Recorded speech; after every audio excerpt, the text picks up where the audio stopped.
Dolphins, spheres, and crop circles. You guys, this is not at all what I thought I was going to be doing on my Saturday night, but here I am. Have you ever seen crop circles that look like dolphins?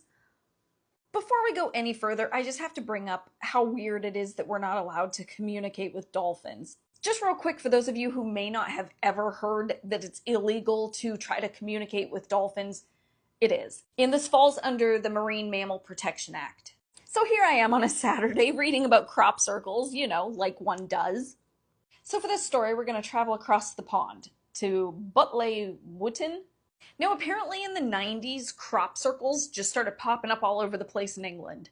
But one Sunday afternoon, this guy, Dave Harris, so he's riding his bike and he says he sees a bell-shaped silver-colored craft hovering about 25 feet above the field. Okay, where are my Booga sphere people? Silver crafts hovering above the fields? So he claims a light came out of the craft and was pointed towards the field.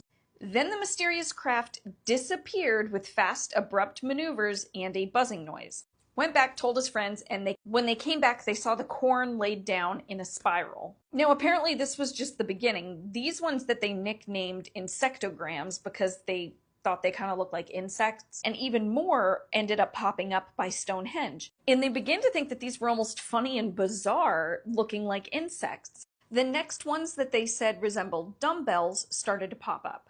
A few weeks later, another one pops up, and then the next shapes that they say start popping up are what they called keys. Now, these are just nicknames they came up with. Then in July and August, these ones that look like dolphins pop up, to which they kind of thought these looked like energy fields at each end. So to try to get to the bottom of who was doing this, they set up a surveillance project codenamed Chameleon. So in cooperation with BBC, these two guys named John Macnish and David Morganson set up this operation. So besides video equipment, they had high sensitivity directional microphones that would pick up between 2 and 40,000 hertz, and a camera that would pick up motion.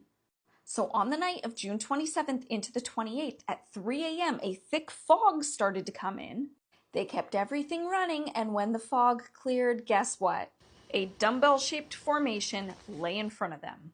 A large and small circle. The large one was 21 yards and the small was 9 yards in diameter. Only 660 yards from where they were, and they couldn't find any footprints. And their cameras and their microphones didn't pick up anything. It was as if the pictogram formed out of nowhere. I've never even heard of dolphin-shaped crop circles until this story.